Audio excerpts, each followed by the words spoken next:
All right, for more insight on what we can expect at the G20 summit this weekend, let's speak now with Ian Hall. He's professor of international relations at Griffith University and academic fellow with the Australia-India Institute at the University of Melbourne.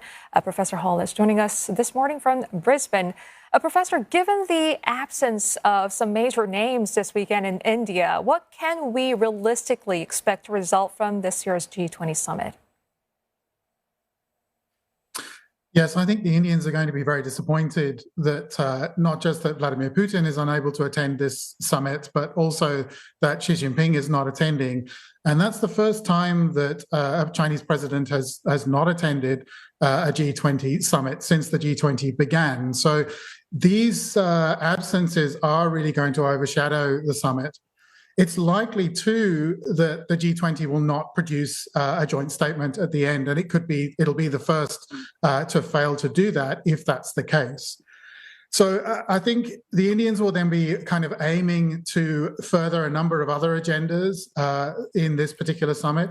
They're very keen to get the voice of the Global South at the table for the G20. They're very keen to focus on these issues of debt relief, on the reform of some of the development banks, on issues also like climate finance to allow for some the green transition, particularly in the developing world. So India will be keen to try to advance some of those agendas, I think. Professor, as you say, Chinese President Xi is not attending.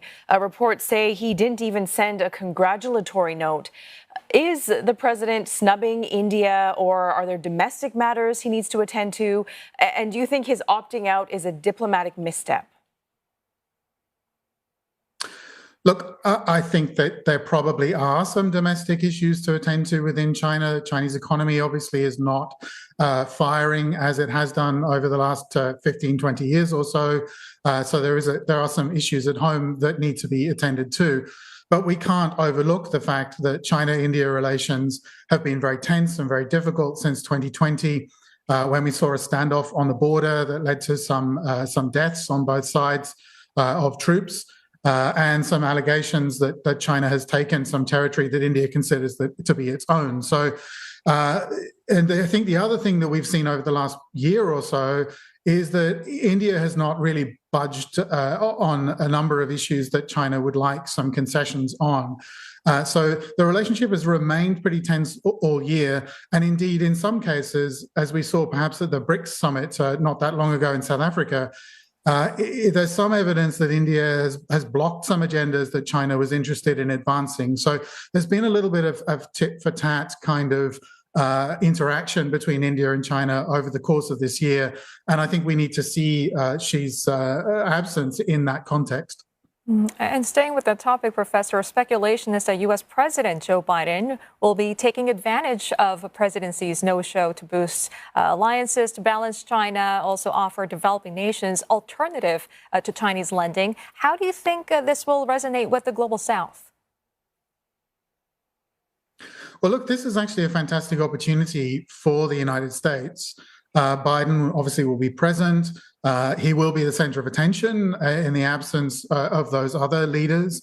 And because India has brought the Global South to the table in various different ways, for example, by encouraging the African Union to attend and trying to bring the African Union into the G20 so that it has a formal seat at the table going forward.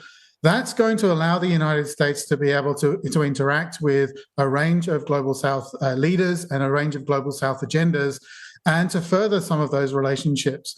And so in that sense, I think that, Beijing may be making a mistake here in not attending because it's not going to be the center of attention. It's not going to have that opportunity that India is presenting to the United States. Let's talk about Ukraine. Within the G20, we have Russia, we have Western nations, also the Global South, which has been largely neutral on the matter. How much is the war going to dictate proceedings, Professor?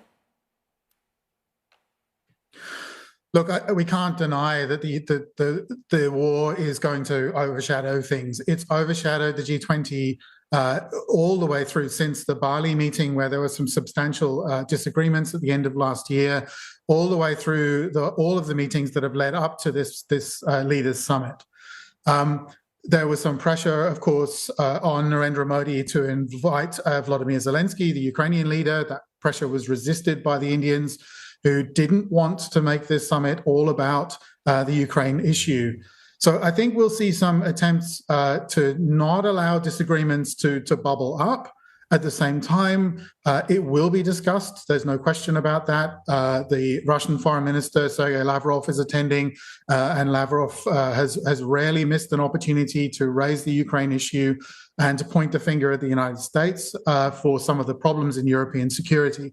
So the tensions will be there, it will be discussed, but the Indians will be keen to ensure that other things are also front and center on the agenda for the meeting.